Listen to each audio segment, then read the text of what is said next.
and welcome to ZX Arcade.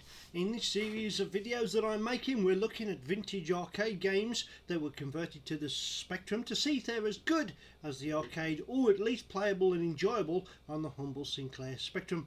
And on the flip side, we're looking at original Spectrum games, and sometimes I may get this wrong, they may not be original Spectrum games, but generally speaking they were classics for the Spectrum, to see if they would have been good as an arcade machine should the graphics and that capability of the Spectrum not have been invented as a computer, but perhaps even as an arcade cabinet. Picture this: in an alternative timeline, Sir Clive Sinclair decided to invest in building his own arcade machines.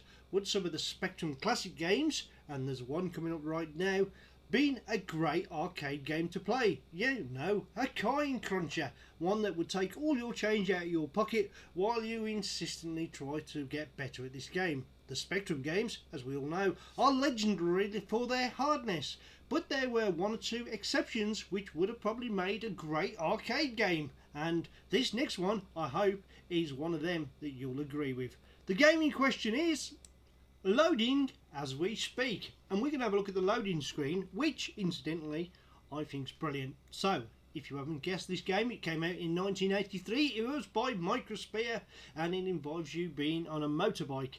Nothing like the Kickstart that was on BBC television, was it? Or ITV? I remember that programme quite well. Let's have a look at the game in question and the loading screen. So here we go. The game, of course, is Wheelie. And there you go, there's the absolute phenomenal loading screen, which basically shows you what the game is all about.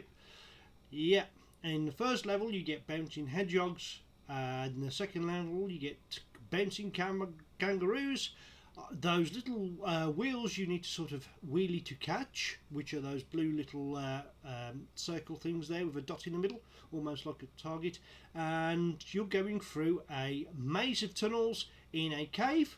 If you pick the right level, you get to proceed going through those tunnels, and if you pick the wrong level, then you end up going to a dead end and going back on yourself.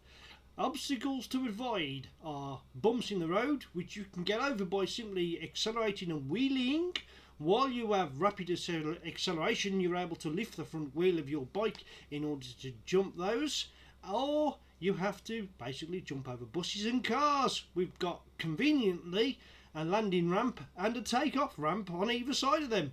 Somebody certainly did design this cave quite well. Yes, it's a classic Spectrum game, and it was quite a big game back in the day.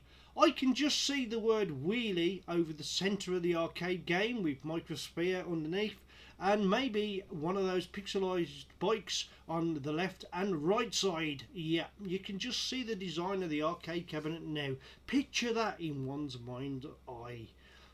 Fantastic game this is, no doubt about it. It was a classic, and it certainly does stand the test of time. But the question we're going to ask ourselves is, would it have made a great arcade game? So the first thing you'll notice when the game loads, it has a couple of good things going for it.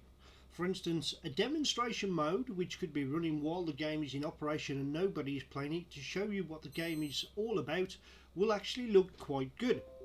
However, with an arcade cabinet, you will not need the instructions, and you certainly wouldn't, well, I suppose you could have the instructions in there, but you certainly wouldn't need to redefine the keys, because you'll have a joystick and the various buttons that are required, such as 1 or 2 players. You could turn it into a 2-player game, see if your mate can beat your score, or, you know, those sort of things. Here we go. And so there's your maze, and you've basically got to get to the end of the level, which is quite a long level. The map tends to stay the same. Maybe that could change, you know, because you can put more memory in an arcade game, and catch up with, well, the Ghost Rider, to which when you catch up with the Ghost Rider, and I'll probably show you a little video of me playing this game trying to do that, you then got to race back. Yeah, you've got these sort of little bricks that you have to accelerate to get over, and various jumps that you need to tackle. Sometimes the jumps that you tackle can be quite annoying. They can lead up to one of these dead ends, and other times they're the right way to go, and usually they're the right way to go, but there are one or two occasions where that is not the case. The hedgehogs, compared to the size of the bike, are absolutely huge.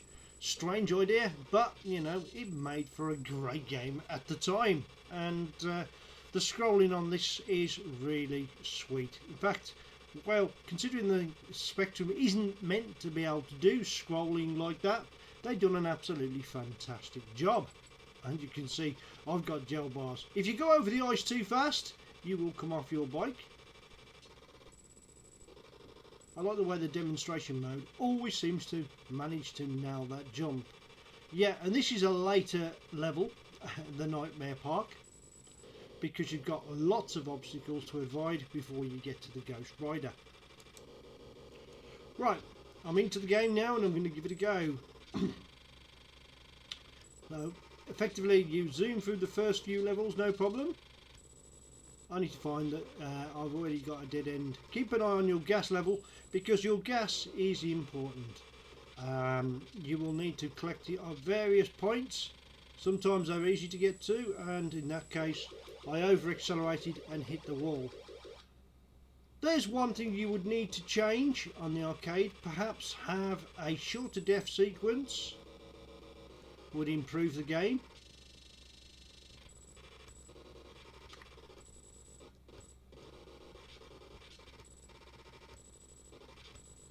And I think that is a bit unfair there, where the hedgehog was virtually straight after the jump, so perhaps an improved game mechanic. But if you notice, whenever you die on this game, if you die on the first, second or third level, it will start you at the point where before you hit your accident, which is amazing considering that must have taken a little bit of coding at the time.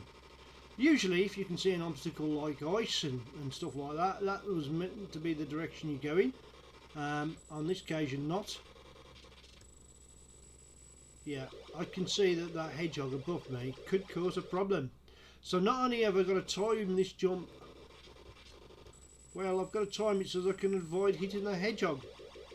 And yeah, I've got a few extra lives than normal, just so as I can show you this game. There we go. Now if I need the gas, look where the gas is, right by the hedgehog. I can see this of munching plenty of your loose change out of your pocket.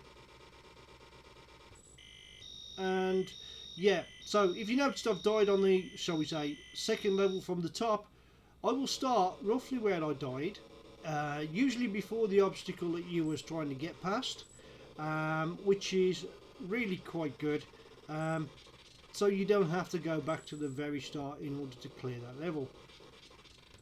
A lot of the times, sometimes gas is really easy to get to. For instance, there it should be. There we go, collected that. Important to get all of the gas when you can, because the faster you go, the quicker your gas goes down. And yeah, so let's see if I can make it towards the end of the level and show you the Ghost Rider. We're nearly there. I'm just about to show you what happens if you actually go over the ice too fast. Yeah, great little sequence where you fall off your bike, probably got a few broken legs and certainly not very well indeed. We're getting quite close to the end now, so these last few obstacles should be fairly straightforward.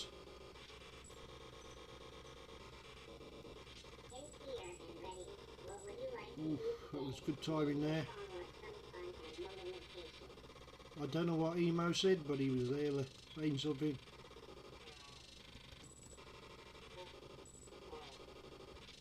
And sometimes you jump over an obstacle. As you can see, there's an easy gas for us to get to, and we really need to go back and get that gas because we're halfway empty already, or halfway full if you want to be optimistic. But because the canister is constantly emptying, you're emptying your tank between, depending on what speed you go, goes a little bit faster. There's a knack to jumping over those. You kind of get it. It's not impossible. There's not a knack to timing these, especially when you're stuck between two of them. However, it might take both of them away because you've collided with them. Indeed, it has done. And I think we're very close to the end now, and we should catch up with the Ghost Rider about now. And suddenly the race is on. Now it's important you don't collide with the Ghost Rider, and in some cases you can actually get stuck up a dead end with him approaching, and you can end up losing your life. So really, you, through most of the first level and every level subsequent to that, you kind of need to just tail him, if you know what I mean, and be careful that he can go through walls. When you get the opportunity, you can overtake him. Try not to go up any dead ends, like I've just done, which means I've now got to go back on myself to sort of catch him up. And I'm trying to catch up with the Ghost Rider. I think, oh no, that's the worst time to make a mistake, right at the very end. May not be forgiving now, because he's going to be in my view and he's going to be in front of me too. So yeah, I think this is when I actually lose this race. Or is it? Ooh. I think we're okay. Oh no, we're at dead end, and this is where the nightmare begins. Quickly, quickly, quickly upwards. Is that the route?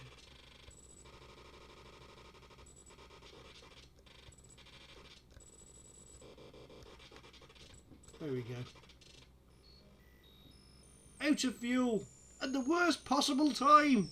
Yeah, that's why you need to collect the gas. However, because I got plenty of lives, I should be able to make it back. I think he's beat me. Yeah, that's helpful. You need to be pulling down on the joystick or pressing down on the keyboard in order to go down. But unfortunately, there's only one winner, and it ain't me on this occasion. So, do you think this would have made a great arcade machine? I personally say yes. Yeah, okay, you can take the victory. Maybe with one or two changes, certainly the death sequence, and one or two times a little bit more gas. Sometimes you get hedgehogs in one or two random places. But yeah, to me, this would have been a fantastic game to play. I don't think you'd get codes though on the arcade machine itself. In the meantime, Wheelie from 1983 Microsphere. Thanks for watching. Retro Robbins.